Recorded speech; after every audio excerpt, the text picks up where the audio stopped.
Welcome to our channel. Today we how to automate survey distribution with Qualtrics. Quick tutorial step by step clearly. To automate survey distribution with Qualtrics, start by logging into your Qualtrics account. Navigate to the dashboard and select the survey you want to automate. Click on the Distributions tab located at the top of the page. Inside the Distribution section, find the Automated Messages option. Select Scheduled Emails to set up a distribution schedule. Click on the Create New Scheduled Email button. In the Setup window, enter a name for your scheduled email. Choose your recipient list from the drop-down menu to specify who will receive the survey. You can also filter your recipient list if needed for targeted distribution. Next, set the date and time for when you want the email to be sent. Customize the email subject line and message content as desired. Be sure to include a direct link to your survey within the email body. You can use personalization options to address recipients by name.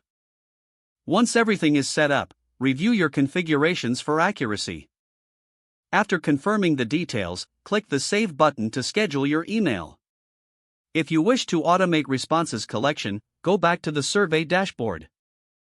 Click on the Responses tab to access response settings.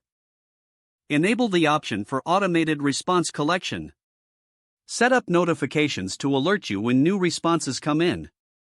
Finally, confirm all settings and make sure everything is functioning properly.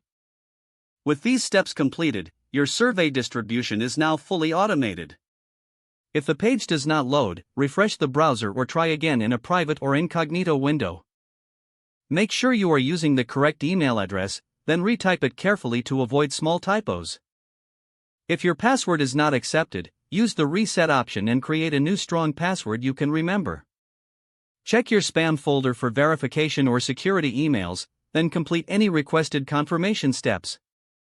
Enable two-factor authentication if available to improve account security and reduce unauthorized access risk. After signing in, review your profile details so your contact information and settings are accurate and current. If you see an error message, note it down and try again after restarting your device and internet connection. Don't forget to like this video and subscribe to our channel for more step-by-step tech guides.